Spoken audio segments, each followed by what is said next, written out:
너희를 위하여 보물을 땅에 쌓아두지 말라. 거기는 좀과 동록이 해하며 도둑이 구멍을 뚫고 도둑질하느니라. 오직 너희를 위하여 보물을 하늘에 쌓아두라. 거기는 좀이나 동록이 해하지 못하며 도둑이 구멍을 뚫지도 못하고 도둑질도 못하느니라. 네 보물이 있는 그곳에는 네 마음도 있느니라. 눈은 몸의 등불이니 그러므로 내 눈이 성하면 온몸이 밝을 것이요 눈이 나쁘면 온몸이 어두울 것이니 그러므로 내게 있는 빛이 어두우면 그 어두움이 얼마나 더하겠느냐. 한 사람이 두 주인을 섬기지 못할 것이니 혹 이를 미워하고 저를 사랑하거나 혹 이를 중히 여기고 저를 경히 여김이라. 너희가 하나님과 겸하여 섬기지 못하느니라. 하나님의 말씀입니다. 하나님께 감사합니다. 오늘 예배로 나오신 여러분을 주의 이름으로 환영하며 또 주님께 베푸신 은혜와 평강을 좋게 누릴 수 있기를 주의 이름으로 축복합니다. 오늘 본문은 마태복음 6장 19절 24절인데 사실은 마태복음 5장부터 6장까지 내용 전체를 좀 훑어보면서 그 뜻을 우리가 분별할 것입니다. 좁은 길 가는 성도는 신자의 좁은 길이라는 것은 신자가 살아가는 신앙생활 그 자체의 성질인데요. 그래서 어느 누구도 신자로 살아가면서 좁은 길을 가지 않는 사람은 없습니다. 신앙생활 자체가 세상과 구별되어지는 의미에서의 좁은 길일 수밖에 없기 때문에 그렇습니다. 근데 좁은 길은 가는 길의 목표가 있는 것이죠. 향방을 잡고 가는 것이니까. 그 좁은 길은 공간적으로는 쭉 가는 거지만 그러나 내용적으로 보게 되면 초점이 있는 생활을 의미합니다. 그것은 하나님 나라인 것이죠. 하나님 나라를 바라보며 사는 믿음의 생활이요. 그 하나님 나라가 예수 그리스도 말미암아 우리에게 주께서 베푸시는 것이온즉 그리스도의 복음을 사랑하고 주님을 찬송하고 성령의 인도함을 받아 살아간다 이렇게 볼 수가 있습니다. 그래서 결국 초점을 하나님께 두고 살아가는 삶의 성격을 그냥 우리가 헌신된 삶이라 이렇게 말할 수가 있는 겁니다. 그래서 어떤 성도도 헌신된 삶을 살지 않을 수가 없습니다. 몸과 마음을 주님께 드리지 않는 성도의 삶이란 건 애초부터 시작이 불가능하기 때문에 그렇습니다. 오늘 입교와 세례를 하는 우리 교우들이 있는데 그 마음과 살아가는 삶을 주님께 초점 맞췄음을 우리에게 나타내 보이고 본인이 고백하고 또 확인받아서 그렇게 되어지는 것이죠. 그 초점 맞춘다는 것은 우리가 두 주인을 섬기지 않고 한 주인을 섬긴다는 것을 뜻하는 것이죠. 죄의 종노릇하던 때에서 의의 종노릇하는, 그래서 하나님을 섬기고 나아가는 것, 그런 의미에서 헌신, 결국 초점이 어디에 두었는가를 살피는 것, 마음이 어디 있는가죠. 초점이 어디에 있는가, 초점을 바로 둔다는 것은 마음을 어디다 두고 사느냐라는 것입니다. 그 마음이 하나님 나라에 있고 마음이 그리스도에 있고 마음이 그리스도의 복음에 있고 그렇게 성령을 따라가는 마음이 있는가, 초점이 있는 삶이요, 헌신된 삶이고요. 마음을 세상에 두고 산다, 그러면 그 좁은 길을 걷고 있다라는 성격이 흐려지게 되어지죠. 그리고 일의 경우에 따라서는 이탈된 모습을 살게 되어집니다. 구체적으로 이제 마음을 하나님 나라에 두고 초점을 맞추어 살아가는 헌신된 삶이라는 것은 어떤 성격을 지닌 것인가? 그것은 이제 마태복음 5장부터 살펴보면 바로 이해할 수가 있게 되어집니다.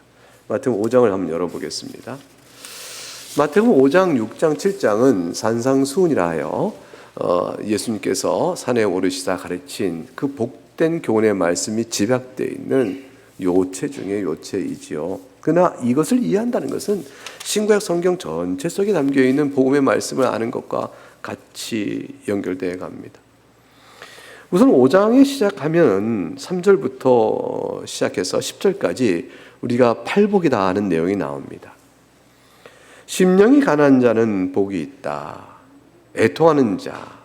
5절에 온유한 자. 6절에 의에 줄이고 목마른 자. 7절에 긍휼히 여기는 자. 8절에 마음이 청결한 자. 9절에 화평하게 하는 자.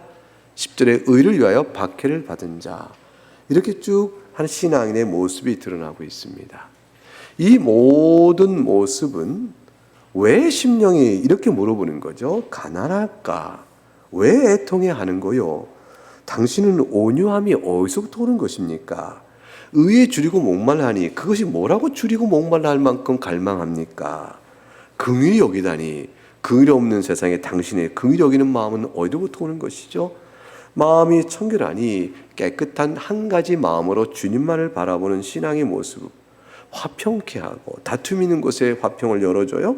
의를 위하여 박해까지 감수하는 이 모든 것들은 어떻게 해서 비롯된 겁니까? 라고 물어보면 마음이 어디 있길래 이렇게 되는 것이냐라는 것으로 연결되어 오는 것이죠. 그 모든 것들은 결국 뒤에 답이 나와요.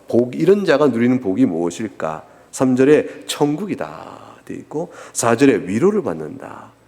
이 천국에 대한 소망, 그것에 마음을 두고 있는 사람은, 그것에 초점을 두고 있는 사람은 그것을 열망하고 갈망하며 그것을 누리고 있음으로 있는 자로서의 양면이 같이 있는 거예요.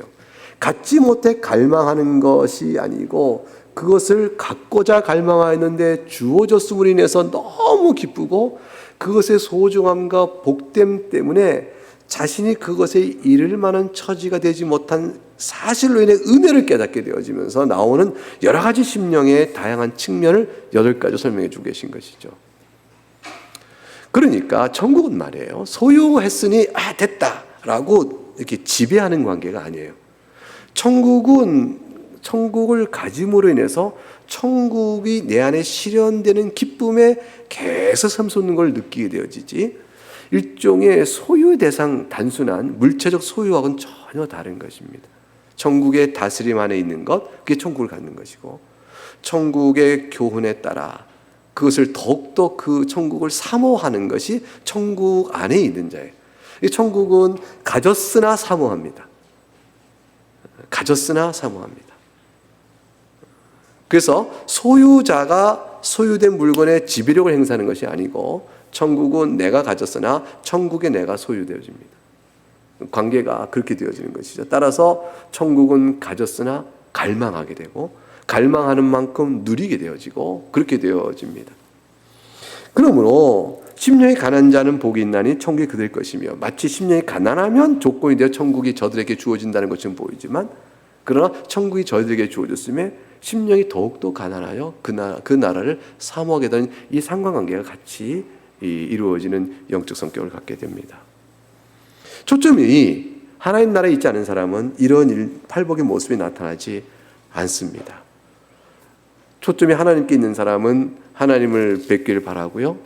천국 안에 있기를 바라고 천국을 누리기를 바라며 천국을 갖기를 원하며 약속된 기업 천국의 그 자리 속에 내 자리가 있기를 바라고 의에 줄이고 목말로 하고 주님께 용서와 긍휼을 받기를 바라는 마음이 간절합니다. 이 모든 것들이 마음이 하나님 나라에 있는 사람들의 모습인 것이죠. 이러한 사람들은 예수 그리스도 안에서만 참된 위로를 받습니다. 그리고 그리스도를 사랑하고 그리스도를 사랑하기에 그리스도의 복음을 사랑하고 그리스도의 복음을 사랑하기에 그리스도께서 죄인된 우리를 사랑한 것처럼 그 사랑의 마음으로 자기 마음을 내어드립니다. 헌신된 자의 신앙의 생활이 어떨 것인가 이해가 5장 11절에 이렇게 나와 있습니다. 이런 분들은 나로 말미암아 너희를 욕하고 박해하고 거짓으로 너희를 거슬려 모든 악한 말을 할 때에는 너희에게 복이 있다. 이분들은 예수님 때문에 욕먹는 것, 예수님 복음 때문에 박해받는 것, 예수님 때문에 거짓 중상하는 일을 당하는 일을 전혀 마다하지 않습니다. 그거 피하지 않아요. 감당할 수 있어요. 겪는 겁니다. 그런 자의 모습이 드러납니다. 이 특별한 것이죠. 이런 사실은 굉장히 어려운 일, 피하고 싶은 일이거든요. 누가 욕하는 걸 듣고 싶어요. 욕을 하면, 그래, 내가 당신 욕하는 거 내가, 그럼 안 하면 되지 뭐. 이렇게 될 수 있는 거 아니겠어요. 그런데 세상이 다 일어나 욕을 하더라도 욕을 들어버리는 것을 택합니다. 마음과 초점이 주 앞에 헌신되어 있기 때문에 그렇습니다. 떠날 수 없는 것이죠. 그래서 이런 사람들은 13절에 가면 주님께서 13절 14절에 이어 말씀하시기를 특별하게 말씀하셨어요. 세상의 소금이요 빛이다 그랬습니다. 예수님 때문에 세상이, 어두운 세상이 다 빛으로 바뀌지 않습니다. 왜냐하면 그들을 거부하기 때문에요. 우리가 소금이라지만 그러나 세상의 악을 다 제거하고 부패 없게 만들지 못합니다. 이것은 우리의 생존이에요. 즉 어두운 세상 속에서 신자가 신자로 살아가는 생존은 그가 빛됨을 잃지 않는 것이고 그가 소금의 맛을 잃지 않는 것이에요. 세상의 영향을 얼마나 줘 세상을 이렇게 다 바꿔버릴 수 있는 힘으로 소금이요 세상을 바꾸는 힘으로의 빛이 아니에요. 그것은 예수님 재림 때 이루어집니다. 예수님 재림하여 하나님 나라가 이루어지고 의인과 악인을 심판하여 갈라내실 때 새하늘과 새 땅에서 이루어질 아름다운 그 나라는 빛의 충만함이 있고 그렇게 되겠지만 이 세상 사는 동안에는 우리의 존재됨이 드러날 뿐이니까 다시 말하면 우리가 하나님 나라의 헌신됨이 세상 속에서는 빛이요 소금의 성격을 갖고 있다라고 주님 말씀하신 것입니다. 여러분이 주님을 향하여 마음을 두고 초점을 두는 그 신앙생활을 가리켜서 주님은 소금이다 빛이다 그 말씀하시는 거죠. 그것이에요.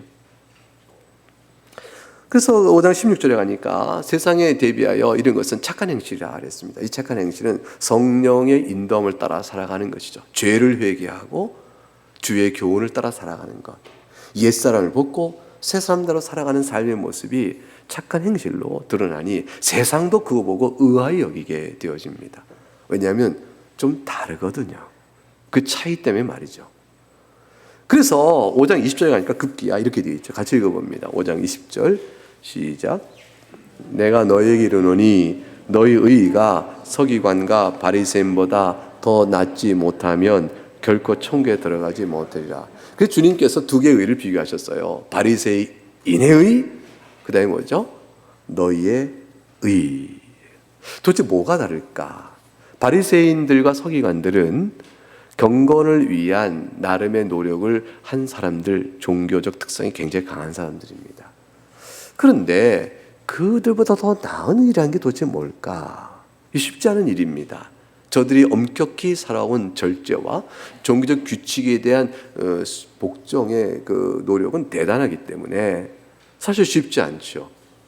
그런데 어떻게 더 나은 의가 될까? 주님 바라보시는 더 나은 의는 모든 일을 행함에 있어서 하나님과의 관계에 있습니다.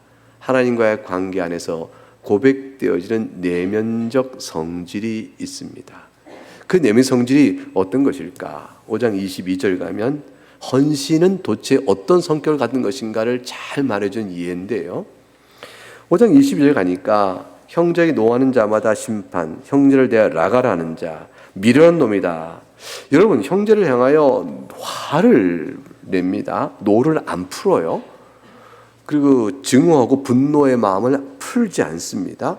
그 형제를 라가라 라고 말합니다. 욕설을 해나가는 거죠. 우리 같은 어떤 욕설이 돼요? 우리말 같은 어떤 욕설일까요? 여러분 모르시죠? 험한 욕설이란 걸 모르시고 사실 테니까. 근데 그 욕설을 하거나 그 마음에 분노가 있는 거죠. 그리고 미련한 놈이라 했어요. 이렇게 모두 말했으나 생각해 보세요. 바리새인의 의는 살인하지 않았다라고 생각합니다.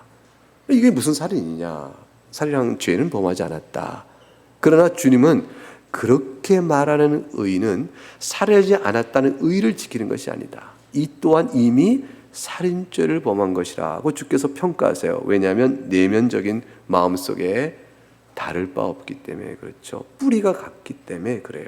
그래서 주님께서 21절에 살인하면 심판을 받겠는 말을 너희가 들었으나 이렇게 22절 이렇게 한 자들이 다 지옥불에 들어간다. 똑같은 심판의 내용이다 얘기했어요.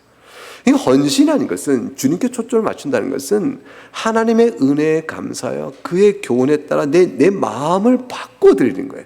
내 마음을 바꿔드리는 거예요. 이것이 진정한 의미의 헌신이요. 초점을 하나님께 두는 것입니다. 예컨대 5장 28절에 가면 간음에 관한 얘기가 나옵니다. 5장 28절에 음욕을 품고 여자를 보는 자마다 마음에 이미 간음하였다 되어 있습니다. 음욕을 품고 그리고 음욕의 만족을 위하여 자신이 계속적이고 의도적인 사고와 마음이 움직여간 것입니다. 스쳐가는 몸에서 아름답다, 예쁘다, 뭐 이런 게 아니에요. 그 음욕을 품었던 것은 욕망을 갖고 의도적으로 시선을 고정시킨 거죠. 그 가운데 있으나 실제로는 간음하지 않았습니다. 그러면 간음하지 않은 것인가? 주님은 아니다 그러셨어요. 그 바리새인에 의하면 실제로 간음하지 않았으니 간음하지 말라는 계명 앞에 의를 이룬 게 되어집니다. 외적인 의인 것이죠. 근데 하나님은 내면을 보시는 거죠.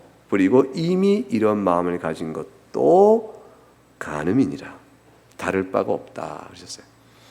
이 헌신된다는 것, 주께 초점을 맞춘다는 것은 결국 이런 성질을 가져야 하는 것이에요.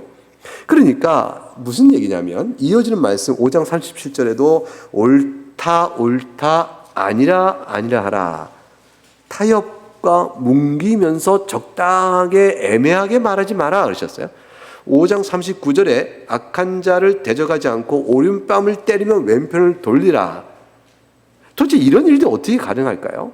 5장 40절부터 이어지는 말씀 보면 속옷을 가져게 겉옷까지 내주라. 원수를 사랑하고 박해를 하는 자를 위해 기도하라. 구하는 자에게 주라. 이런 등등의 모든 말씀을 주께서 하신 것들은 다 근본적으로 무엇으로부터 비롯돼야 가능할까요? 그게 뭐냐면 하나님께 시선을 고정시킨 사람이에요. 그러니까 마음이 주 앞에 내어드린 사람입니다.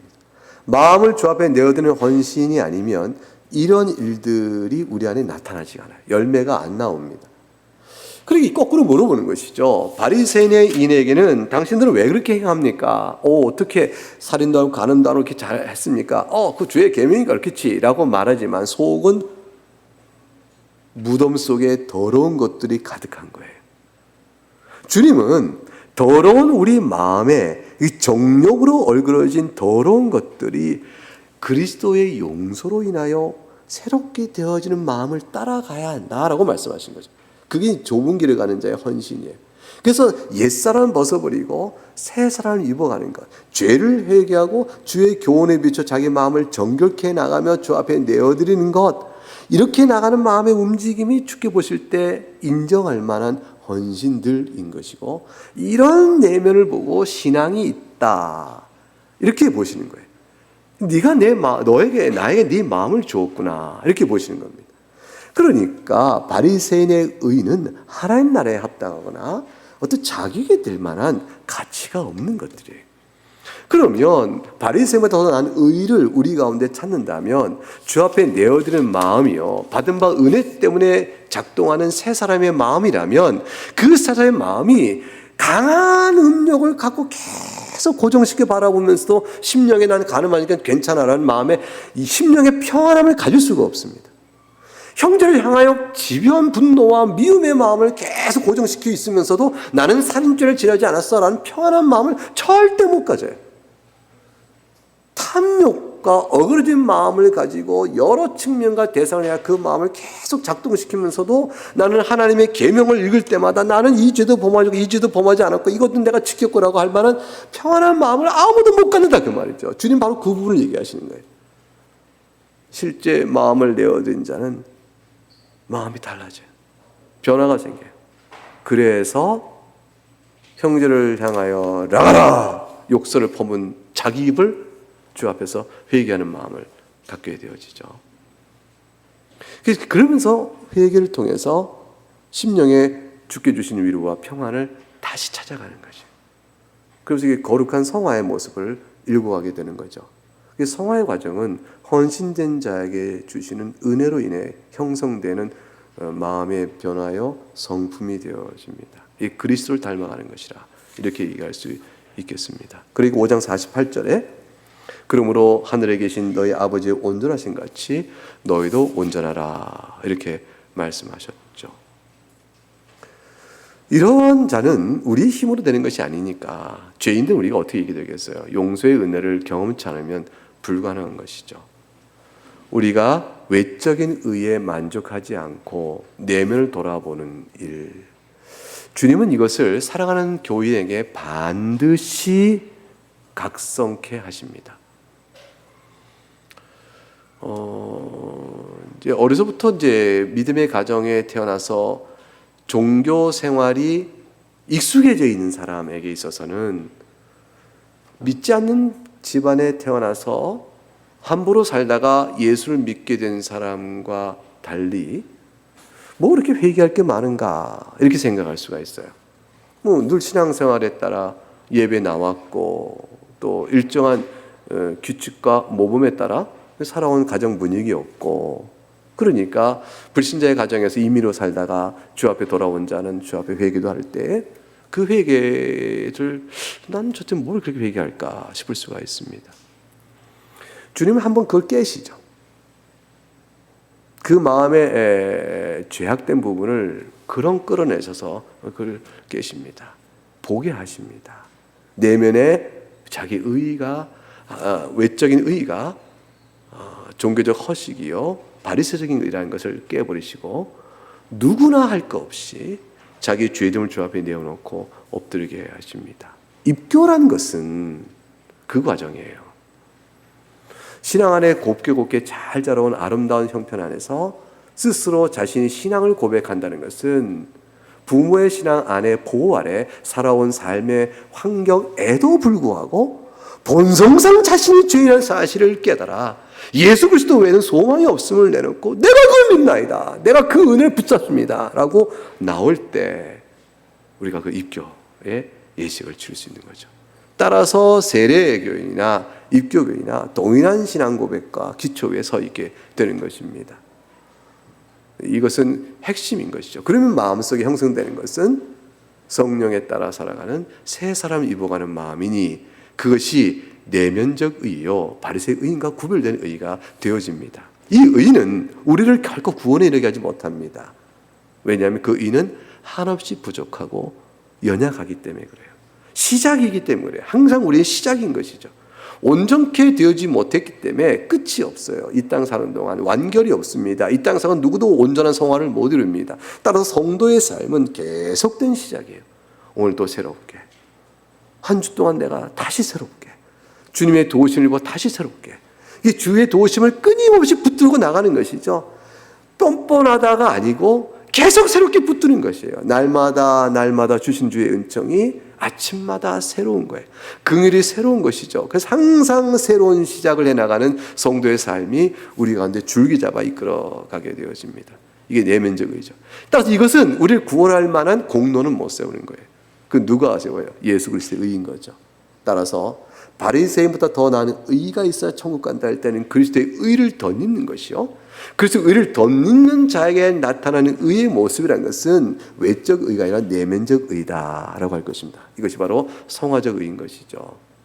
주님은 우리 안에서 그 내면에 있는 마음의 헌신을 보시고 그가 참으로 믿는 자다라는 사실을 증거로 삼으시는 거예요. 그걸 증거로 삼으셔요. 왜냐하면 주께서 우리에게 행하신 일이니까. 주님께서 우리 가운데 행하신 일을 하나님 스스로가 보시는 거잖아요. 그러므로 그를 증거로 삼으셔서 나중에 훗날 선행을 칭찬하시죠. 주께서 우리에게 행하신 일을 우리에게 칭찬을 갚아주시는 거죠. 우리는 다 받는 것뿐입니다. 그래서 오늘 본문에 읽은 내용은 이런 흐름 안에서 쭉 있습니다.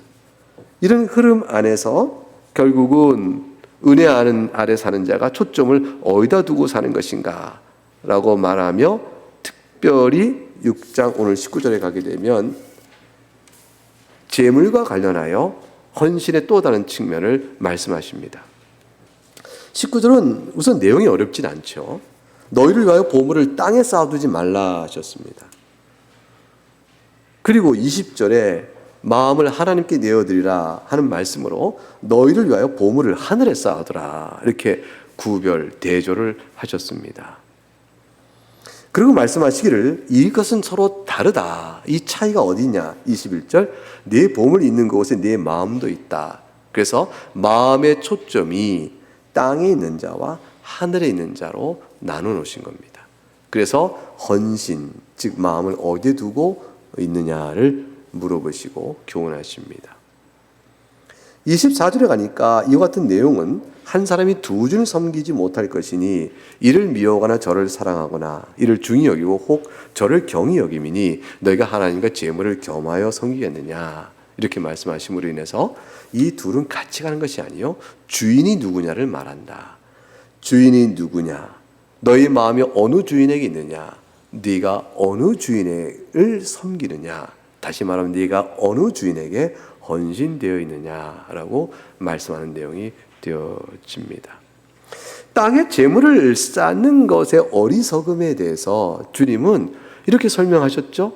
그것은 사라지고 마는 것이다. 덧없다. 영원히 너의 것이 아니다. 일시적으로 있을 뿐이다. 이렇게 얘기하셨어요. 그게 이제 6장 19절에 거기는 좀과 동록이 해하며 도둑이 구멍을 뚫고 도둑질한다. 그래서 내 것이 아니라 그 말씀이시죠. 도둑질 당합니다. 사라집니다. 손에 쥐었으나 이내 곧 빠져갑니다. 누가복음 12장 16절과 21절을 한번 열어보실까요? 거기에 오게 되면 주님이 오늘 하신 문맥과 똑같은 문맥 안에서 이렇게 설명하신 내용들을 우리가 더 찾아볼 수 있습니다. 누가복음 12장 16절부터 21절에 가게 되면 15절에 주님께서 탐심을 물리치라 그러셨어요. 사람의 생명이 그 소유에 넉넉한 데 있지 아니하니라 이렇게 되으시고 비유로 말씀하시되 한 부자가 밭에 소출이 많았습니다. 쌓아둘 곳이 없을 만큼 풍성했습니다. 18절에 그러면 이렇게 하면 되지. 곡간을 헐고 더 크게 짓고 거기다 넣으면 되겠다. 그리고 19절에 이렇게 만족하여 말합니다. 내 영혼아 여러 해 쓸 물건을 많이 쌓아두었으니 한 해도 아니고 두 해도 아니고 여러 해예요. 평안히 쉬고 먹고 마시고 즐거워하자 하리라. 근데 어리석은 것이죠. 왜냐하면 20절에 하나님이 이렇게 말씀하셨거든요. 20절과 21절을 같이 읽어보겠습니다. 시작. 하나님은 이르시되 어리석은 자여 오늘 밤에 너의 영혼을 도로 찾으리니 그러면 네 준비한 것이 누구의 것이 되겠느냐 하셨으니 자기를 위하여 재물을 쌓아두고 하나님께 대하여 부여하지 못한 자가 이와 같으니라. 하나님께서 영혼을 취하시면 자기 것이 아닌 걸 알게 되는 것이죠. 아무 소용이 없게 되어집니다. 이 세상에 있는 모든 것 다 주의 것이거든요. 하나님 것입니다. 따라서 청지기 의식이 신자에게는 절실하다. 그러니까 재물과 관련된 일반적 교훈이죠. 나에게 잠시 맡겨주신 것뿐 이건 본래 내 것이 아니다. 따라서 청지기는 그 자식에 맡겨진 소유물을 어떻게 사용하느냐가 청지기의 책임과 관련된 거죠. 청지기에게는 어떻게 사용하느냐가 가장 중요해요. 얼마나 많이 갖고 있냐가 중요한 것이 아닙니다. 얼마나 많은 걸 맡았냐가 중요한 게 아니에요. 아무리 한 달란트건 두 달란트건 다섯 달란트건 똑같이 주인의 뜻에 따라 그것을 관리하고 사용했느냐. 청지기는 따라서 쓰는 자들이에요. 사용하는 자들이에요. 근데 어떻게 사용하느냐가 중요하죠. 근데 한 달란트 받은 자는 적다고 아예 주인의 뜻에 합당하지 않게 사용을 해버리고 땅에 묻었죠. 그러니까 그는 주님께서 악하고 게으른 종이라 말씀하셨습니다. 주의 뜻에 따라 사용하는 것, 이것이 참으로 중요한 부분이 되어집니다. 하나님께서 생명을 취하시면 아무 소용없는 것이 땅에 재물을 쌓아두는 행위인 것입니다. 종과 동록에 하면 도둑이 구멍을 뚫고 도둑질해버리고 도둑질 당해버립니다. 그런데 하나님께 부요한 자는 20절 6장 다시 마태복음 6장 20절에 가게 되면 너희의 보물을 하늘에 쌓아두라. 거기는 세상과 다르네요. 좀이나 동록이 해하지 못하며 도둑이 구멍을 뚫지도 못하고 도둑질도 못합니다. 그러니까 안전하게 보관이 되고 영원히 그것이 지켜집니다. 보물을 하늘에 쌓아둔다는 것은 무엇을 뜻할까요? 우리 초등부 어린이할 때 제가 잘 설명한 것 같습니다. 여러분 다 들었으면 아실 것입니다. 하나님께서 나의 주인이시며 나의 모든 소유의 주인이신 줄 알고 하나님의 뜻에 초점을 맞추어 그의 영광과 그의 기쁨을 위하여 감사한 마음으로 사용하는 것입니다. 그것이 하늘의 보물을 쌓아두는 것입니다. 그래서 사용하는 것이에요. 사용의 목적과 대상과 뜻과 동기와 마음, 이 동기와 마음이 아주 소중해요. 왜 그렇게 하지? 하나님께 주신 것이니까 하나님께 감사해요. 하나님이 기뻐하실 거야. 이 마음으로 행하여 쓰는 것, 그것을 하늘의 보화를 쌓아둔다라고 말씀하시는 겁니다. 어디다 쓸까? 무엇을 위해 사용할까? 어떤 마음으로 할까? 내게 주신 바를 어찌 알고? 많음이 아니고 청지기는 주인이 맡기신 대로 받는 것이니까 얼마나 많이 가졌느냐 적게 가냐가 아니고 어떻게 쓰이느냐, 주인의 뜻에 따라 어떻게 쓰냐에 있으니 그것이 바로 보물을 땅에 쌓아두는 것이죠. 오직 하면 악한 종이, 불의한 청지기가 주인의 재물을 스스로 임의히 취한 것을 알고 주인이 노하자 불의한 청지기가 자기가 해고당할 걸 염려한 채 나중에 이를 대비하여 얼른 자기가 처분하여 빚을 탕감해주고 어떠한 예가 나와요. 주님이 뜻밖의 그 청지기를 가려서 불의한 청지기를 지혜롭게 했다고 말씀하셨어요. 그 지혜란 건 뭐냐면 본래 재물을 어떻게 써야 합당한지를 아는 방향에 일치했다는 측면을 말씀하시는 거예요. 악한 종이라도 저 살자고는 제대로 쓰는 거 보면 그러면 오직 그럼 너희가 지혜롭다 하면서도 그렇지 못한 자는 얼마나 도리어 어리석은 것이냐, 이거를 말씀하신 것이죠. 예수 그리스도를 믿고 하나님을 사랑하며 주의 백성으로 살고 있다 하면서도 마음이 재물의 욕심이 꽉 잡힌 채, 그래서 주의 뜻을 분별하여 사용할 줄 모르거나 사용하는 일에 인색하게 마음이 닫혀 있으면, 아니면 그런 일 자체에 아무런 의식이 없으면 하늘의 보물을 쌓는 것이 아니라 말씀해요. 마음이 헌신된 자가 아닌 것이죠. 하나님의 은혜의 마음에 은혜에 감사하는 마음으로 예수 그리스도의 복음 사역을 위하여 물질을 내어드리거나, 주께서 가난한 자를 구제하는 일을 기뻐하시니 그걸 위해 내가 내어드리거나, 여러 형편을 봐요. 주님이 기뻐하시는 일 속에 마음을 쓰며 나아가는 일, 크고 적음이 아니라 그랬어요. 자신의 각각에 주어진 분기단에서 이 마음을 쓰며 주 앞에 내어드리는 물질과 관련된 실천사항이 있는가? 주님 그걸 보고 얘기하신 거예요. 굉장히 중요한 얘기죠. 여러분, 이 말씀은 제가 여러분에게 헝근거쩍 하는 말 아니에요. 여러분을 위해서 드리는 말씀이에요. 여러분의 영혼과 주변에 사는 신앙을 위해 저에게도 주는 교훈이기도 합니다. 주님이 이렇게 말씀하셨어요. 오늘 본문 볼까요? 6장 22절과 23절 두 절을 같이 읽어봅니다. 시작.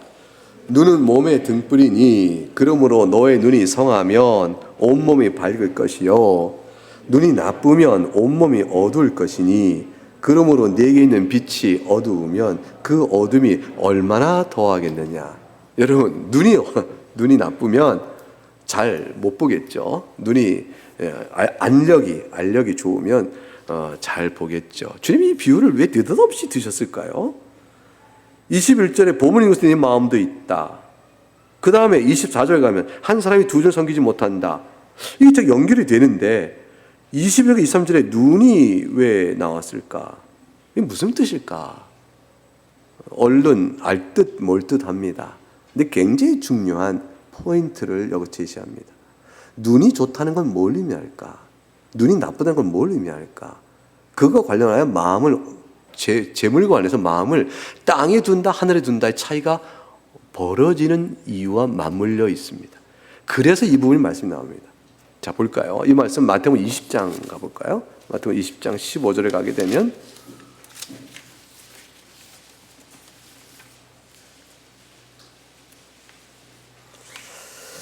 마태복음 20장 15절 유명한 10장 15절 한번 읽어보세요. 20장 15절 같이 읽어봅니다. 시작. 내 것을 가지고 내 뜻대로 할 것이 아니냐? 내가 선함으로 네가 악하게 보느냐? 여러분 여기에 말씀에서 이 내용은 어떤 맥락이냐면 포도원 품꾼 비유예요. 주님께서 일자리 얻으려고 나와 길거리 있는 사람들 가운데서 이렇게 불러서 이제 일을 시키는데 보니까 제3시에 3절 또 그 다음에 5절 6시와 9시 마지막 6절에 제11시 이렇게 쭉 이어지니까 늦게 온 사람들 해가 저물 때 8절 저물 때 이제 포도원 품꾼을 빌려서 하루 동안 일한 삭을 나눠주는데 하루 종일 일한 사람이나 맨 늦게 와서 잠깐 일하고 만 사람이나 똑같이 삭을 주시니까 먼저 하루 종일 일하는 사람이 불평을 하지 않습니까? 그러니까 이제 이 비유 속에서 답을 주기를 주인이 하는 말이에요. 내 것 가지고 내 뜻대로 선한 뜻을 가지고 베풀어 준 것을 네가 도리어 나를 악하다 하느냐 이렇게 말한 내용 대목입니다. 주인이 잠깐 일한 사람도 똑같이 하루의 삭시 생활에 필요하니까 불쌍히 여겨서 그에게도 하루 삭스를 다 줬어요. 이거 악한 거예요? 선한 것이에요? 주인은 내 것을 가지고 내 뜻대로 내가 할 수 있는 권한이 없느냐? 그러므로 그에게 선을 베풀었습니다. 이것을 말씀하는데 여러분 참여하게도요.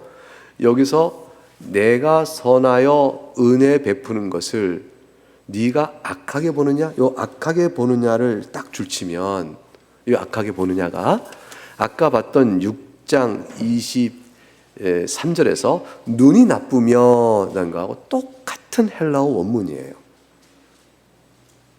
악하게 보는 것과 눈이 나쁘면 이게 헬라어 원문이 똑같아요. 근데 6장에서는 눈이 나쁘면 이라고 번역했고 20장에서는 네가 악하게 보느냐로 번역했어요. 내용상 문맥을 맞추어 번역한 것이죠. 근데 원문은 똑같습니다. 자, 마태복음 20장에서 네가 악하게 보느냐는 말의 뜻은 무엇이죠? 은혜를 악하다고 보느냐라는 것이에요.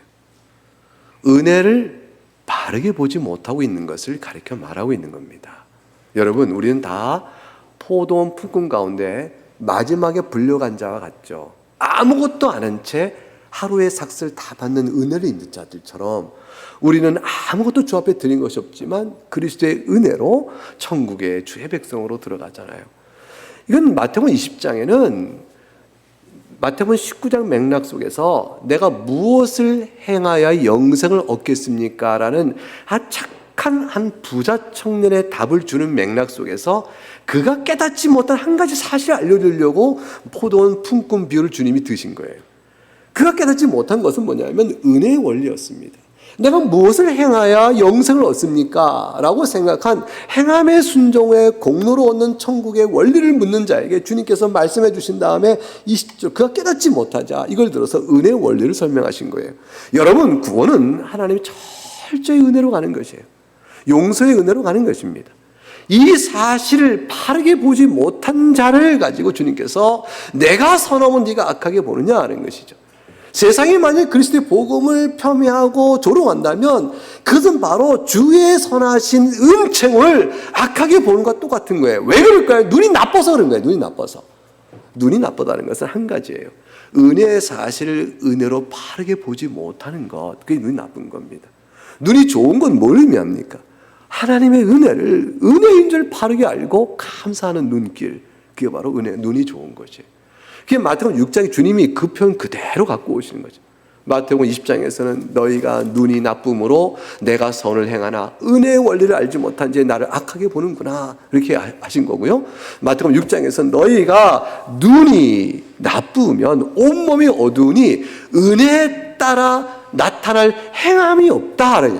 은혜에 따라 기대되는 행함이 없다는 건 뭘 의미해요? 하나님의 은혜를 깨달은 자가 마음속에 갖는 새 사람이 있는 그 심령이 가난하고 애통하고 의에 줄고 목말라 하고 화평케 하고 긍휼히 여기는 마음, 이런 모든 요소가 내 안에 나타나지 않는 것이죠. 외적인 바리새적 의를 지켰고 의롭다 하는 자와 똑같아지는 것이에요. 은혜를 아는 눈이 있으면 너희가 은혜에 합당한 마음의 태도가 나오니, 이것이 오늘 본문 사이에 재물과 관련된 헌신에 관한 맥락 속에 싹 끼어 있어요. 그러니 하늘의 보물을 쌓아두라. 너희가 정령코 눈이 성하지 아니하면 모를 것이나 그런 너희가 눈이 성하여 은혜를 깨닫고 있다면 하나님의 뜻에 따라 재물을 쓰는 일에 있어서 너희가 합당한 헌신의 마음을 가질 것이다. 주님 그걸 보고 있는 것이죠. 그래서 이 말씀을 주고 계신 것입니다. 결국 보는 눈에 의해서 눈이 좋은가 나쁜가에 따라서 올바로 살았는지 몸이 어땠는지 결정될 것입니다. 성한 눈이라면 눈이 바로 되어 있다면 볼 것을 제대로 볼 것인데 하나님의 은혜를 보겠죠. 눈이 나쁘면 그걸 못 보는 것이죠. 은혜를 보고 은혜를 깨닫고 은혜를 받은 자는 그 하나님을 사랑하고 내 마음을 하나님께 내어드리니 하나님의 뜻에 따라 재물도 사용하는 일들이 나타나고 유익과 열매가 있게 될 것입니다. 그러면 하늘의 보화를 쌓아두는 것이라 이렇게 말씀하신 거죠. 여러분의 눈은 어떻습니까? 여러분의 눈은 성합니까? 나쁩니까? 제가 믿고 알거니와 여러분의 눈은 성합니다. 왜냐하면 다 은혜를 고백하고 감사하는 마음을 가지신 분이기 때문에 그렇습니다. 그러므로 은혜를 아시는 성한 눈을 가진 우리들에게 있어서는 적용에 있어서 우리가 앞에서 봤던 대로 형제를 미워하는 상황, 음욕이 일어나는 상황, 또 분노가 맹세를 하거나 또는 그 어떤 형편이든지 원수가 내 뺨을 치는 상황이든 모든 상황 속에서 구제해야 될 어려운 자를 보는 상황, 어떤 상황이든지 우리가 우리 마음을 하나님께 내어드리는 그런 헌신들을 해나갈 때 한 가지 사례가 오늘 본문의 재물관에 나온 거죠. 하나님께서는 주님께 마음을 드린 자를 기뻐하시고 상을 주셔요. 그러니까 참 모든 성도는 성경을 비춰보건대 제가 믿거니와 모든 성도는 다 크고 작은 상을 받습니다. 이 상은 하나님께로 내려오는 칭찬이에요. 하나님이 얼마나 기뻐하셨는가를 말씀해 주세요. 그 말을 하고 예를 들려고 좀 사람 이름을 대보려고 했는데 교인 이름을 대면 여러분이 실족할 것 같아서 또 못 되겠고 제 이름을 들까 했더니 저는 못 들 것 같은 마음, 자신감이 없는 거예요. 아무개 예를 들어요. 우리가 이제 사도 바울 얘기도 없이 성경적 인물 들어봅시다. 바울 사도가 역시 마찬가지죠. 재림 때 마지막 이후에 최후의 심판 때 우리와 함께 같이 의인의 무리에 같이 서 계시죠. 당연히 서 계시죠. 맨 앞에 서 계실 거예요. 베드로와 바울에게. 근데 주님께서 바울에게 말씀하실 거라고, 바울 사도에게. 내가 너를 크게 기뻐하노라 하실 거예요. 그 기쁨을 그냥 기뻐하노라고 하실 때 바울은 말할 수 없는 상을 받는 거죠. 그러니까 구원에 이른 그 행복감 속에 주님과 관계 안에서 내려진 칭찬은 그에겐 더 없는 행복이에요. 여러분 하나님께 칭찬받고 싶지 않으세요? 목사님 치사하게 무슨 칭찬을 바라고 일하나요? 주님을 그냥 진심으로 섬기고 칭찬은 바라지 않습니다 이러는 거죠. 여러분 그 인간이 아니에요. 그거는 여러분 너무 자신을 과대평가하시는 거예요. 주님의 칭찬을 바라보고 살아야 되는 거예요. 그게 주님을 사랑하는 거예요. 주님을 사랑하기 때문에 주님이 기뻐하는 것, 그 기뻐하는 주님께 나를 칭찬하시는 말씀도 힘을 얻어가는 것이니까 이거는요 세속적인 게 아니에요. 모든 하나님을 사랑한 성도들의 기본적인 영적 관계, 시편에 나와 있는 그 많은 것들, 하나님을 사랑하고 하나님께 내 마음을 드리나이다. 이 모든 것들은 다 그 원리를 설명해요. 그 하나님을 사랑하며 마음을 내어드리고 헌신하는 자를 주님께 아주 기뻐하시죠. 그래서 오늘 같은 마태복음 5장 11절과 12절에 가니까 이렇게 되어 있잖아요. 말씀이 뭐라고 되어 있습니까? 12절 기뻐하고 즐거워하라. 기뻐하고 즐거워하라. 그다음에 뭐라고 되어 있습니까? 하늘에서 너희 상이 큼이라. 하나님 너를 칭찬하신다. 그게 기뻐하고 즐거워하라 그랬어요. 도리어. 마태복음 6장 가보면 6장 4절 읽어볼까요? 4절 읽어봅니다. 시작. 내 구제함을 은밀하게 하라. 은밀한 중에 보이시는 너희 아버지께서 갚으시리라. 주님이 칭찬하신다는 얘기예요. 기뻐하신다는 얘기예요. 은밀하게 한다는 말은 자신의 이름을 써 구제를 하거나 이렇게 하는 일 자체를 하지 말라가 아니라 떠들지 말라는 거예요. 사람의 칭찬을 구하여 떠들어대지 말라는 것뿐입니다. 그러나 알게 될 일은 알게 되겠죠. 그러니까 다시 말하면 사람의 칭찬을 구하여 하지 마라. 하나님을 바라보고 하나님께 마음을 들여 행하라. 그러면 되느니라 라는 것이에요. 마찬가지입니다. 여러분 또 계속 이어보면요, 6절을 가면 6절 기도도 마찬가지네요. 기도도 같이 6절 읽어볼까요? 시작. 너는 기도할 때 네 골방에 들어가 문을 닫고 은밀한 중에 계신 네 아버지께 기도하라. 은밀한 중에 보시는 네 아버지께서 갚으시리라. 6장 18절 금식도 은밀한 중에 보신 네 아버지께서 갚으시리라. 하나님 다 보고 계시니 사람 앞에 칭찬받으려고 내세우지 마라. 그래서 6장 1절에 주님이 이 모든 사례를 얘기하시면서 헌신의 성격은 하나님 앞에 드리는 것이다 라고 이렇게 설명하셨죠. 6장 1절에 사람이 보이려고 그들 앞에 너희 의를 행하지 않도록 주의하라. 이게 바리새인의 의예요. 그리하지 아니하면 하늘에 계신 너희 아버지께 상을 받지 못하느니라. 하나님이 칭찬을 받을 수가 없습니다. 재물을 하나님께 어떻게 앞에 쓸까라는 것도 마찬가지이죠. 사실은 재물에 관한 적용이 헌신관에서 가장 실제적이고 구체적이고 어려운 부분이죠. 왜냐하면 우리가 늘 쓸 곳이 많기 때문에 그렇습니다. 늘 부족하죠. 넘치게 많은 사람은 없습니다. 이렇게 99칸 가진 사람이 한 칸 더 뺏는다 그러잖아요.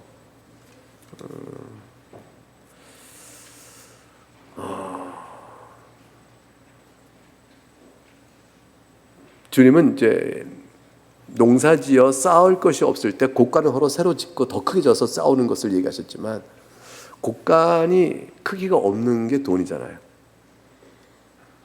통장의 크기가 어디 있어요? 끝없는 곡간이지 않습니까? 결국은 주님은 부자 되는 걸 책망하지 않으셔요. 하나님은 절대 그러지 않으셔요. 하나님은 맡기시거든요. 큰 돈이든 작은 돈이든 재물의 크기는 그 주님께 맡겨주시는 줄 됩니다. 그런데 은사도 마찬가지예요. 어떤 사람 부지런함도 은사예요. 제가 볼 땐 부지런함도 하나님 주신 은택 중에 하나예요. 게을러요 저는. 근데 어떤 사람은 좀 부지런합니다. 저는 할 일 있으면 끝까지 안 하고 미루고 꿍짝꿍짝 하는데 마지막에 급할 때 그냥 당일치기로 일을 처리하는 스타일. 부지런한 사람은 미리 차근차근 합니다. 하버드대에서도 1등하는 사람은 2주 전에 페이퍼를 마친대요. 얼마나 부지런하면 그러겠어요.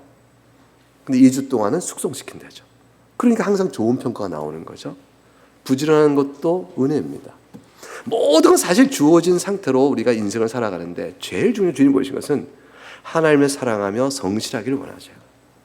그것만은 모든 사람의 성격 차이, 살아가는 삶의 조건과 환경의 차이, 그 사람의 능력의 차이 아무것도 상관없이 모두에게 동일하게 보시는 것은 그의 하나님께 마음을 드는 신실함입니다. 과부의 두렙돈의 헌금을 주님이 크게 칭찬하신 것이 그 마음속에 하나님을 내어드리는 마음 때문에 그런 것이죠. 거기에 있습니다. 주님은 부자를 책망하신 적이 없습니다. 탐욕을 경계하신 거죠.